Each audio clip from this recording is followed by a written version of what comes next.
आज के मुख्य समाचार। आपराधिक साजिश आईपीसी की धारा 120 में लड़की को जेल भेजो।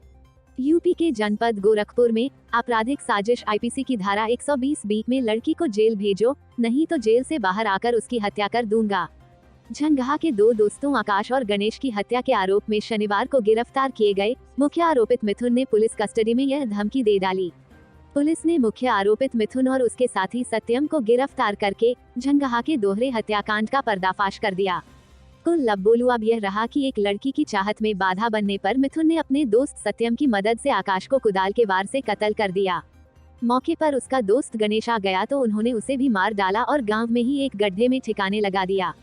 प्रभारी एसएसपी सोनम कुमार और एसपी नॉर्थ मनोज अवस्थी ने पकड़े गए हत्यारोपितों के बारे में प्रेस कॉन्फ्रेंस कर जानकारी दी। मुख्य आरोपित मिथुन कुमार उर्फ शिवम प्रताप देवरिया के रामपुर कारखाना थाना क्षेत्र के बनकटा का स्थायी निवासी है। वर्तमान में वह नौकाबारी गांव में रहता है। उसका साथी सह आरोपित सत्यम देवरिया के गौरी बाजार थाना क्षेत्र के हरमापुर गांव का रहने वाला है। मिथुन पर पहले ही दुष्कर्म का मुकदमा दर्ज है। इस आरोप में जेल में रहने के बाद बाहर आए मिथुन ने कानून से जुड़ी किताबें खरीदी थी।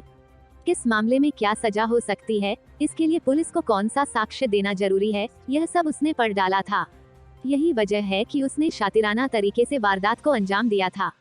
पकड़े जाने के बाद पुलिस से उसने यह तक कह दिया कि साक्ष्य ही नहीं तो जेल कैसे भेजेंगे।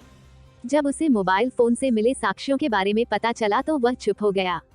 फिर पुलिस से बोला, लड़की को भी धारा 120 आपराधिक साजिश का आरोपित बनाकर जेल भेजो। मैं जेल में उसे अपना प्यार याद दिला दूंगा, नहीं तो बाहर आकर उसकी हत्या कर दूंगा।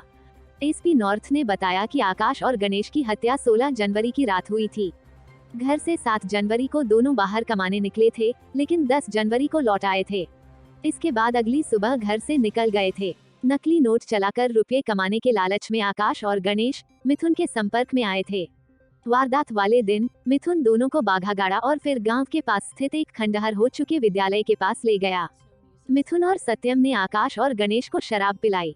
फिर तय साजिश के तहत आकाश को एक महिला से मिलाने के बहाने लेकर मिथुन गड्ढे की ओर चला गया। पीछे से उसका दोस्त सत्यम भी वहां आ गया। वहीं पर गड्ढे में मिथुन ने आकाश के सिर पर कुदाल मारकर मौत के घाट उतार दिया। शव को मिथुन और सत्यम गड्ढे में अभी दबा ही रहे थे कि पीछे से गणेश भी पहुंच गया। आकाश को मरा देखकर गणेश भागने लगा, लेकिन उसका पैर फिसल गया और वह गिर पड़ा। पीछे से आए मिथुन ने उसके सिर पर भी कुदाल से हमला कर दिया और उसकी भी मौत हो गई। इसके बाद सत्यम की मदद से उसे भी गड्ढे में ले जाकर दफना दिया। आने जाने के लिए पानी वाले रास्ते का इस्तेमाल किया गया था। इसके पीछे का मकसद था कि फुटप्रिंट नहीं आएगा। आरोपितों ने फिंगरप्रिंट छिपाने के लिए कुदाल को धो दिया। मिथुन जिस घर से कुदाल लाया था उसे वहां पहुंचा भी दिया। पूरी पड़ताल के बाद दोनों आरोपितों को जेल भेज दिया गया। घर से लापता होने के बाद ही आकाश और गणेश का मोबाइल फोन स्विच ऑफ था। इसकी वजह थी कि घर वाले उनसे संपर्क ना कर सकें। इस बीच अचानक मोबाइल फोन 17 जनवरी को ऑन हुआ। मोबाइल फोन रिचार्ज किया गया। फिर उस मोबाइल फोन से ईमो ऐप की मदद से एक लड़की को संदेश भेजा गया। बताया गया कि आकाश और उसके दोस्त की हत्या कर दी गई है, तुम कहीं छिप जाओ, नहीं तो जेल चली जाओगी। यह संदेश पढ़ने के बाद लड़की घबरा गई। फिर मिथुन ने सत्यम से फोन कराया और हत्या की बात बता दी, मगर उस समय मिथुन ने यह जाहिर नहीं होने दिया था कि फोन वही कर रहा है। अपनी पहचान छुपाकर उसने कॉल कराई थी। यही कॉल हत्याकांड के पर्दाफाश का जरिया बनी। सीडीआर की मदद से पुलिस लड़की तक पहुंची। तब लड़की ने फोन संदेश के बारे में जानकारी दी। इधर पुलिस की दूसरी टीम गांव के आसपास रिचार्ज करने वाले दुकानदार के पास पहुंची तो सत्यम के बारे में जानकारी मिली। दोहरे हत्याकांड का सबब बनी लड़की हत्यारोपित मिथुन के संपर्क में कैसे आई, इसकी पड़ताल में पता चला कि मिथुन की मुलाकात लड़की के माता पिता से जेल में हुई थी। साल 2017 में बहू की हत्या के आरोप में लड़की के माता पिता जेल में बंद थे। मिथुन गांव की एक लड़की से दुष्कर्म के आरोप में इसी दौरान जेल पहुंचा था। आसपास गांव होने की वजह से दोनों के अच्छे रिश्ते बन गए। बाद में मिथुन जमानत पर बाहर आ गया। इसके बाद माता पिता की रजामंदी पर वह लड़की के साथ 11 महीने तक रहा।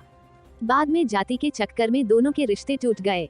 हत्यारोपित मिथुन इतना शातिर है कि ग्लव्स पहनकर उसने वारदात को अंजाम दिया था। पुलिस को सुराग न मिलने पाए, इस वजह से उसने गायब रहने के दौरान दोस्त का मोबाइल फोन बंद करा दिया था। वारदात के दूसरे दिन आकाश के मोबाइल फोन को जला दिया और गणेश के मोबाइल फोन को बाघागाड़ा के पास नदी में फेंक दिया था। इसके पीछे उसकी मंशा थी कि सर्विलांस की मदद से पुलिस उस तक न पहुंच सके। वारदात में ग्लव्स का इस्तेमाल किया ताकि पुलिस को फिंगरप्रिंट न मिलने पाए।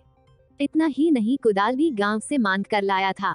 वारदात करने के बाद उस पर कोई निशान न रह जाए, इसके लिए उसे वॉशिंग पाउडर से धोकर दे आया था। ग्लव्स को भी उसने पानी में फेंक दिया।